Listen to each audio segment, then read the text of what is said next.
You might think your home feels peaceful because it's clean, decorated, and filled with things you love. But what if I told you that some of those very items, yes, even the beautiful ones, are slowly draining your energy? In Feng Shui, not every pretty object is a good one, and some of the worst energy traps are hiding in plain sight. A cracked lamp that still works, a mirror that cuts off your reflection at the waist, a wild animal print pillow on your bed. Small things, right? But small things create big energy patterns. These patterns are either holding you or holding you back. Feng Shui isn't about superstition or strict design rules. It's about how your space speaks to your nervous system. It's how your body subtly reacts to what surrounds you.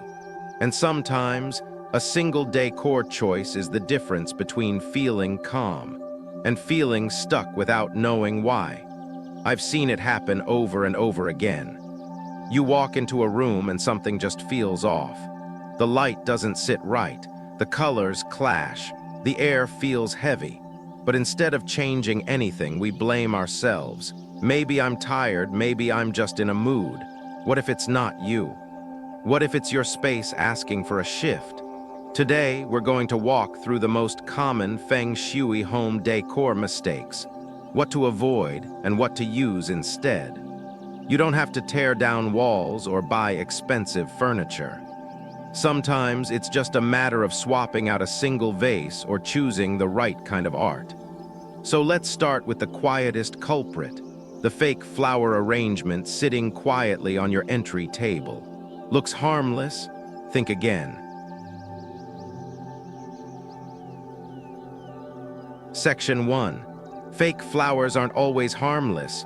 Choose what breathes, avoid what pretends to live. Let's start with something deceptively simple. Flowers.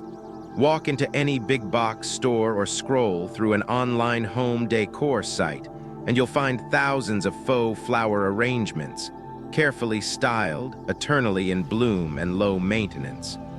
They look polished, last forever, and require zero care. What's not to love? But here's the hidden truth. In Feng Shui, fake flowers can do more harm than good, not because they're artificial, but because of the energy they mimic and the one they fail to bring. The problem isn't the material, it's the illusion. You see, real flowers, even cut ones, carry life force. They breathe, shift, wilt, and eventually return to the earth. They remind us of time, of presence, of beauty that isn't static. But fake flowers, they're frozen in place. They suggest growth, but they offer none. They hold the image of vitality, but none of its charge. And when we surround ourselves with too many things that only pretend to be alive, our space becomes a stage set, charming to look at, but emotionally flat to live in. That doesn't mean every artificial flower arrangement is wrong. If you don't have a green thumb, or if allergies make fresh flowers impractical, there's a middle ground. The key is realism. Choose silk or fabric flowers that truly resemble the real thing, petals with soft gradients, stems that bend naturally, arrangements that mirror how flowers grow in the wild. Touch matters too. If it feels like plastic, it likely reads like plastic to your nervous system, even if your eyes are charmed for a second.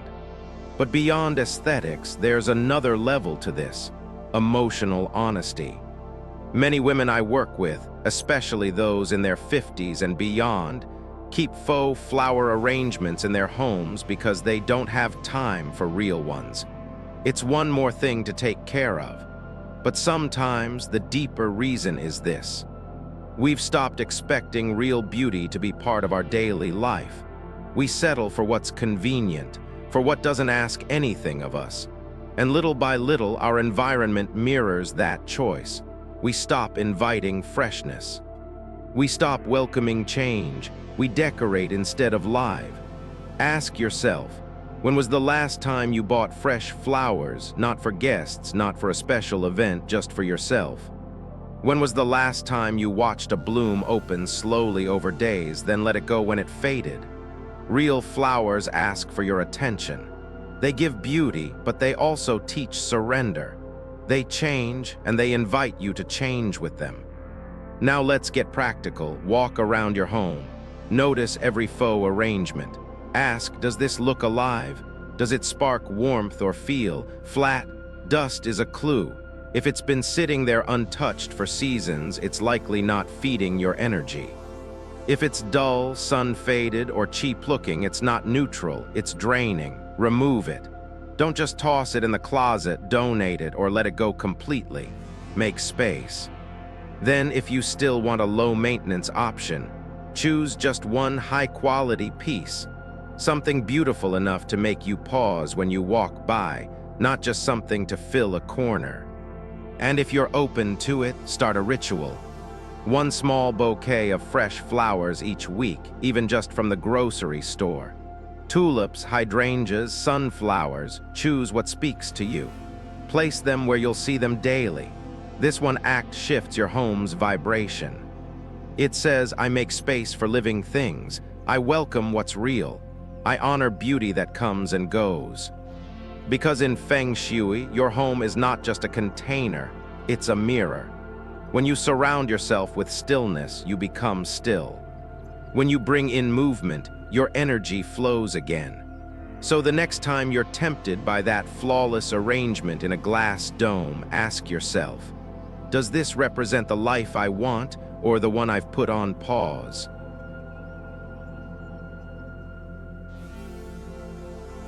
Section 2. Half-length mirrors reflect half of you. Let's talk about mirrors, not just as functional tools, but as energetic storytellers. In Feng Shui, mirrors are powerful. They double what they reflect. They bounce light, shift energy, and visually expand space. But when used poorly, they do more than just distort your room. They distort your sense of wholeness. And one of the most common mistakes I see, the half-length mirror.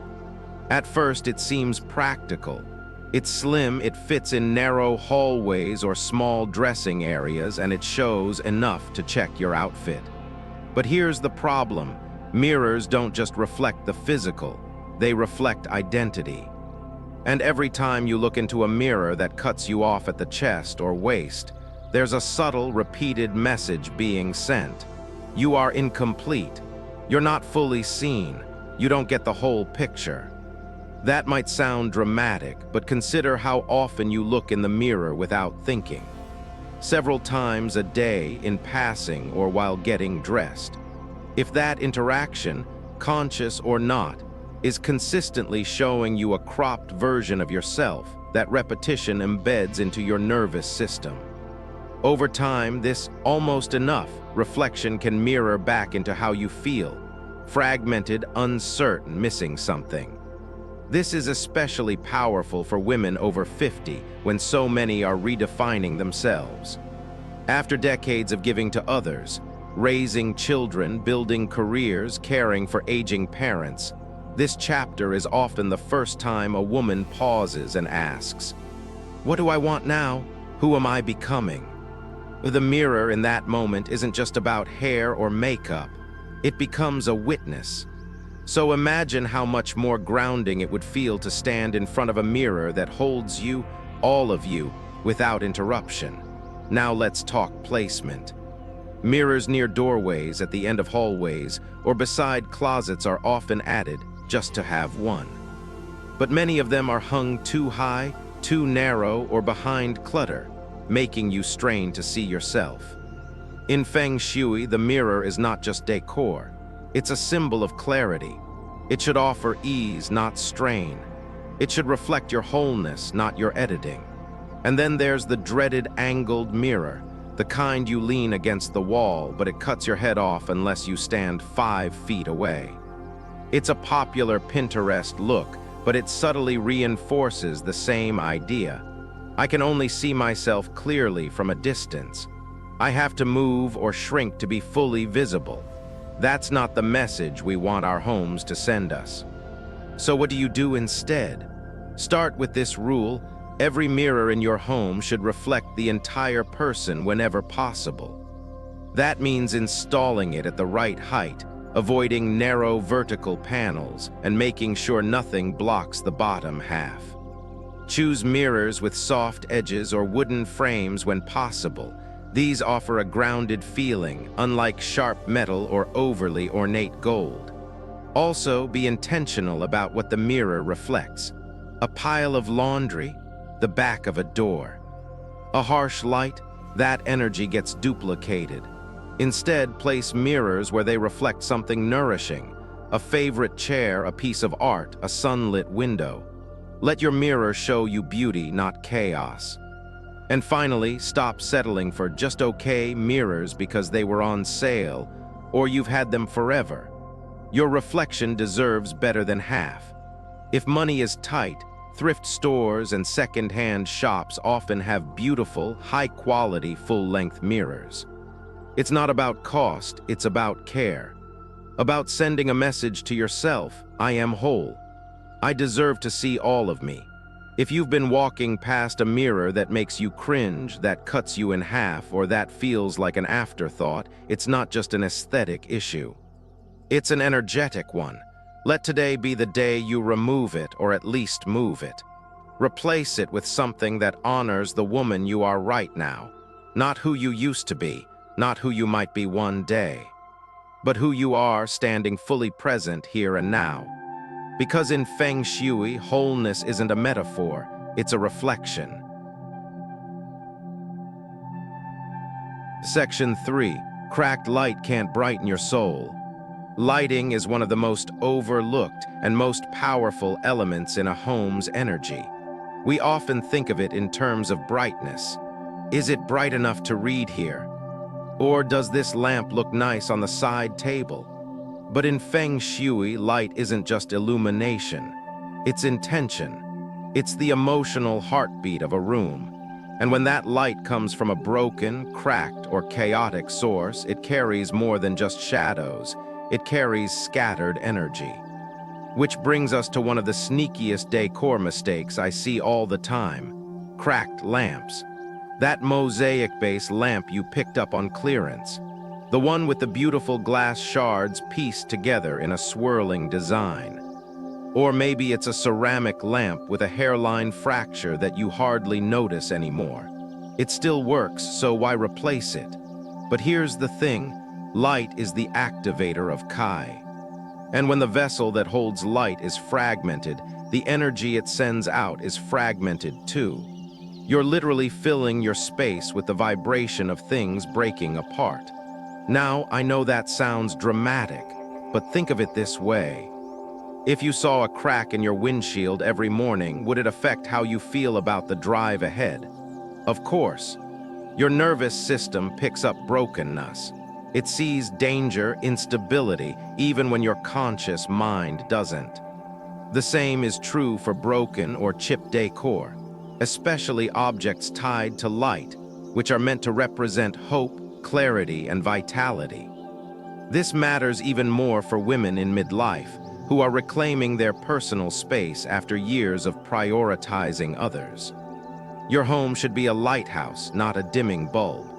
But many women unknowingly surround themselves with flickering floor lamps, chipped shades, and harsh white lights that feel more like interrogation than comfort. You deserve better. Let's get practical. Walk through your home and notice each source of light. Not just the overhead fixtures, but the floor lamps, table lamps, even night lights. Ask, does this lamp feel grounding? Does it warm the space or just fill it with sterile brightness? Is the base smooth and intact, or chipped and covered with a throw just to hide the damage? You don't have to throw everything away. But if you're using something cracked just because it still works, pause, ask what else in your life you've kept simply because it still functions, even if it no longer feeds you. That lamp might be echoing a bigger story. I don't replace things, I settle. The solution: choose lamps made from whole, natural materials, wood, ceramic, stone, anything with visual calm and physical stability. Avoid sharp, mirrored surfaces or overly ornate details that distract rather than soothe. And most importantly, Choose warm, dimmable lighting wherever you can. Bright light is great for a home office or kitchen, but in the places you rest, your bedroom, your reading corner, your meditation chair, let the light feel like a hug, not a spotlight. Also pay attention to bulb color. Soft white 2700K mimics early morning sun or candlelight, ideal for rooms where peace is your goal. Avoid cold, blue-toned lights that mimic hospital hallways or office glare. The goal isn't just to see better, it's to feel better. And finally, if you've been holding on to a cracked lamp because it was a gift or it reminds you of someone, ask yourself, does that memory come with peace or with pain? If it brings warmth, restore it with care. If it brings heaviness, let it go. You're not being wasteful, you're making space for energy that uplifts rather than weighs down. Because cracked light doesn't just reflect broken decor. It reflects broken attention, broken presence, broken connection.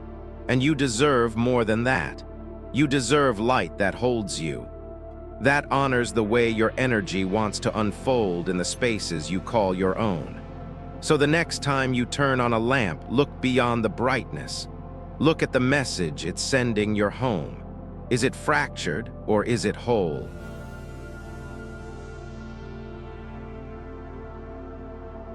Section 4. A broken statue, a broken message. There's something deeply personal about the objects we place on shelves. Statues, figurines, small sculptures, they don't just fill space. They reflect who we are, what we value, and what we hold on to. That's why broken decorative objects are often the hardest to part with.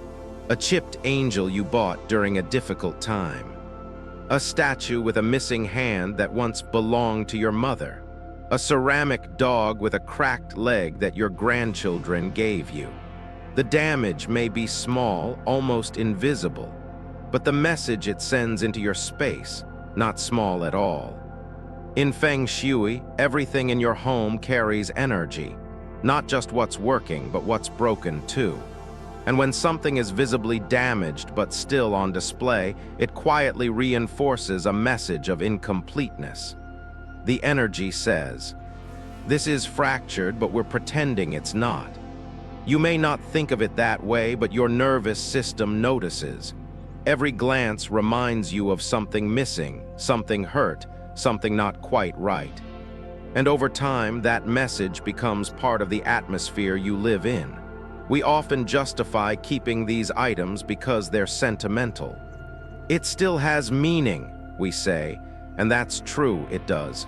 But not all meaning is nourishing. Some meaning weighs us down. Some stories are better honored in memory than in physical form. The question isn't whether the item matters. The question is, does it bring light or heaviness when you see it? This is especially relevant for women entering a new phase of life. Empty nesters, retirees, women reimagining their homes after loss or transition. You're creating space for who you are now, not just preserving who you've been. And that means releasing objects that carry outdated stories of obligation, sadness, or survival. Keeping a broken statue out of guilt or nostalgia is like holding your breath. You're there, but not fully alive.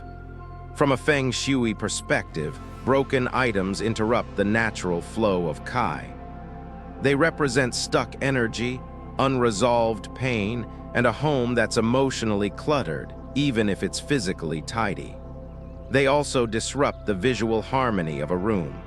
Your eye notices unevenness, missing parts, off-balance silhouettes, even if your conscious mind tunes it out. So here's what you can do.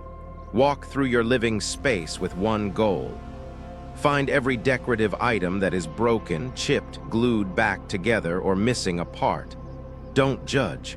Just observe. Place them all in one spot, not to toss immediately, but to see them together. Then ask yourself, would I buy this today? If I saw this in a store, would I feel drawn to it? If the answer is no, it may be time to let it go. If you're hesitant because of sentimental value, take a photo before releasing it. Write down what it meant to you. You can keep the story without keeping the object, or find a creative way to repurpose it, turning a chipped ceramic bowl into a planter, for example. But only do this if it brings joy, not duty. And when you're ready to replace it, choose intentionally. Look for pieces that feel whole, objects that are simple, grounded, and emotionally soothing. Smooth curves, soft textures, neutral tones. Let them reflect who you are becoming, not who you had to be. Your home isn't a museum, it's a sanctuary. And every item in it should support your healing, not your history. So if you've been walking past a statue with a crack, a figurine that leans awkwardly, or a decorative item you keep only because it used to mean something, pause. You deserve more than pieces. You deserve wholeness, mirrored not just in your reflection, but in the very objects that surround you. Because a broken statue doesn't just speak to what's missing on the outside, it speaks to what you may be tolerating on the inside. Section 5. Don't hang sharp things on soft walls. Art is powerful, not just because it's beautiful, but because it's the most direct emotional language your home can speak. One painting can lift a room. Another can shift the mood of an entire day. We don't always realize it, but every piece of art hanging on your walls is whispering something to you. It's either softening your nervous system or stimulating it. That's why in Feng Shui we pay close attention not just to the color or frame, but to the feeling a piece evokes. And here's one of the most common, subtle mistakes: sharp, spiky imagery in soft spaces. Think of abstract prints with jagged edges, photographs of dry, barren deserts filled with harsh angles, or the ever-popular cactus art. Minimalist, yes, but energetically disruptive. From a design perspective, they may be trendy. From an energetic standpoint, they're poking holes in your piece. Imagine this. You walk into your bedroom, a place that's meant to calm, soothe, restore. But over your bed is a painting of pointed mountains with a dark, stormy sky. Or a black and white photograph of a cactus field. It looks artistic, sure, but how do you feel when you see it? If the answer is cold, edgy, or distant, that's not peace. That's pressure. In Feng Shui, we call these poison arrows. Anything that sends sharp, cutting energy into the room. And yes, that includes not just physical objects like angular furniture, but also visual ones like harsh art. Even if the print is modern and clean, if it features sharp lines, spines, or aggressive shapes, it creates a subtle tension in the space. Your body senses that, even if your eyes are used to it. For women in midlife, the walls often become a place of memory. Old family photos, souvenirs from travels, pieces inherited from others. And sometimes we keep art on our walls because it goes with the room or because we've simply gotten used to it. But just because something fits a color palette doesn't mean it supports your spirit. A cactus print may look great with your beige throw pillows, but if it makes your energy recoil even slightly, it's working against you. So here's your cue to reevaluate. Walk through your home and look at every piece of art on your walls, one by one. Ask, does this feel like softness or defense? Is it inviting me in or pushing me back? Look especially at bedrooms, reading corners, meditation spaces, anywhere you go to restore your emotional balance. Those are not the places for spikes, thorns, or tension.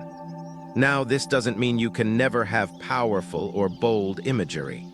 A dramatic mountain range can be inspiring in the right room. Strong art belongs in strong spaces. Home offices, entryways, living rooms where you want to activate energy. But even then, avoid compositions that feel fractured or harsh. Choose art that has flow, cohesion, even if the subject is bold. And in your gentler spaces, bedrooms, bathrooms, quiet corners, lean toward art that breathes. Landscapes with curves, meadows with movement, waves, trees, sunrise, light. These don't just look soft, they feel soft. They give your eyes a place to rest and your body permission to relax. If you're not sure what to replace harsh artwork with, start simple. A canvas with subtle brush strokes. A photograph of morning light through trees. Even abstract art with gentle arcs and soft tones. The goal isn't to decorate, it's to support your nervous system. Your home isn't a gallery for visitors, it's a sanctuary for your soul. So if you've been staring at a cactus print, a jagged sculpture, or anything with energy that feels even slightly sharp, this is your invitation. Take it down. Notice how the room changes, how you change. Sometimes peace is just one picture away. Section 6. One wrong pillow can keep you awake. Let's talk about pillows. Not the ones you sleep on, those are important too, but the decorative ones. The throw pillows that sit on your bed, on the bench in the hallway, or the armchair you curl up in to read. They're small, they're cozy, and they seem harmless. But in Feng Shui, pillows carry more than comfort. They carry energy. And one wrong pillow can subtly interfere with your ability to rest, breathe deeply, or fully let go. Think about your bedroom. Is it truly a place where you can exhale, where your mind softens and your body knows it's time to rest? Or does it sometimes feel like your brain stays on, even after the lights are off? The culprit might not be your schedule or your phone or even your mattress. It could be your decor, and that includes your pillows. Many bedrooms are filled with patterns and prints that are visually loud. Leopard spots, tiger stripes, bold geometrics, animal motifs. At first glance, they look stylish. But ask yourself this, is your bedroom a place for wild energy or stillness? Because in Feng Shui, every object carries a vibration. And when you fill a yin space, a space meant for quiet, softness, recovery, with yang symbols like wild animals or chaotic shapes, you invite conflict into the one room that's supposed to offer peace. It's subtle, yes, but your nervous system knows. A bull on a pillow might represent strength, but it's also aggression. A tiger might symbolize courage, but it also signals alertness. These are not energies you want lingering as you try to sleep. They may not roar out loud, but they hum underneath your rest like static. And for women who are already managing hormonal shifts, stress, or nighttime restlessness, that hum can make a real difference. So what should you use instead? Choose softness in every sense of the word.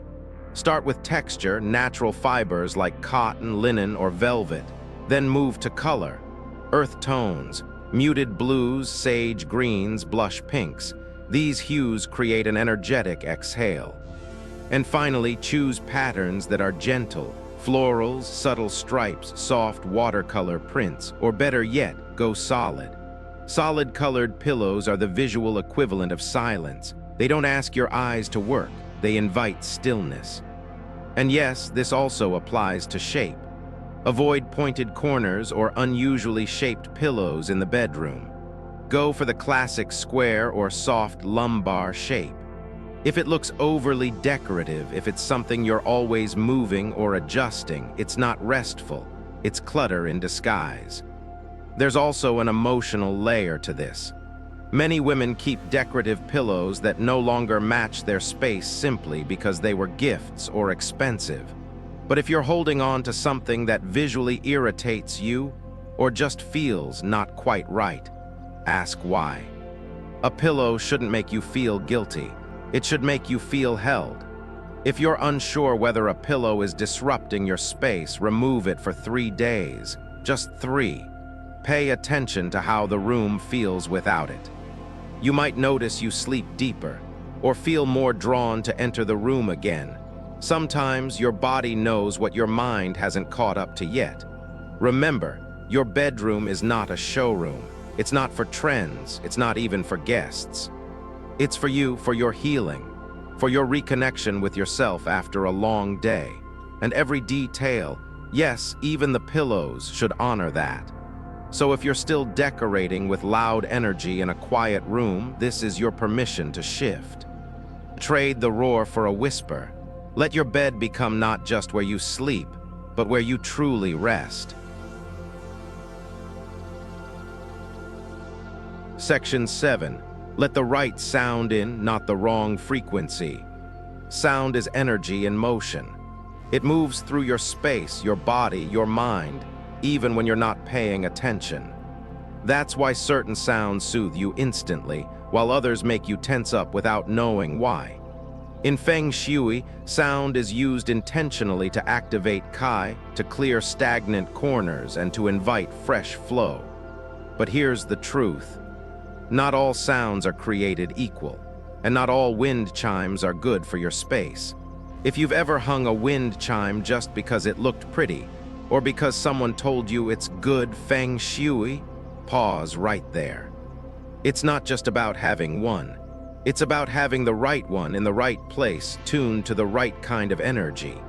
One of the most common mistakes, using wind chimes with the wrong number of rods. In many Western homes, you'll find cute, whimsical chimes with 4 hollow tubes, often shaped like animals, jellyfish, or stars. They're charming, yes, but in classical Feng Shui, the number 4 sounds like the word for death in Chinese. It's considered deeply inauspicious.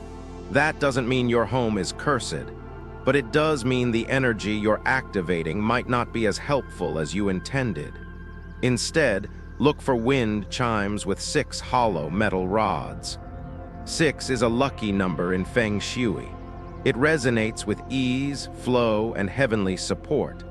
The rods should be hollow to allow sound to travel and circulate, not just bounce. And metal is ideal for enhancing clarity and movement, especially in the north or northwest areas of your home, which align with the metal element. Now let's talk tone. A good wind chime doesn't just make noise, it sings. It should feel calming, like a breeze you can hear. If your chime feels sharp, chaotic, or harsh to your ears, it's not healing, it's disruptive. Sound enters your home through your nervous system. It doesn't just reach your ears, it reaches your mood, your sleep, your concentration. So if your wind chime startles you or annoys the dog, it's not the right one. Where you place your chime matters too. Hang it outside, never inside. It should catch real wind, not artificial drafts from fans or air conditioning. Ideal spots are under eaves, porches, garden corners, or anywhere with stuck energy. Places that feel a little too still, like they've been waiting for movement. Avoid placing chimes directly in front of doors or windows you often walk through. The energy should be invited, not forced. And like everything in your home, wind chimes require attention. If it's tangled, rusted, or silent from dirt buildup, it's not helping. Clean it. Replace broken strings. Retune the rods if needed. If it no longer makes a sound you love, let it go. Your ears and your energy deserve better. For women in midlife and beyond, sound takes on new meaning. Life is quieter in some ways. You're more selective about what you let in, conversations, music, even silence.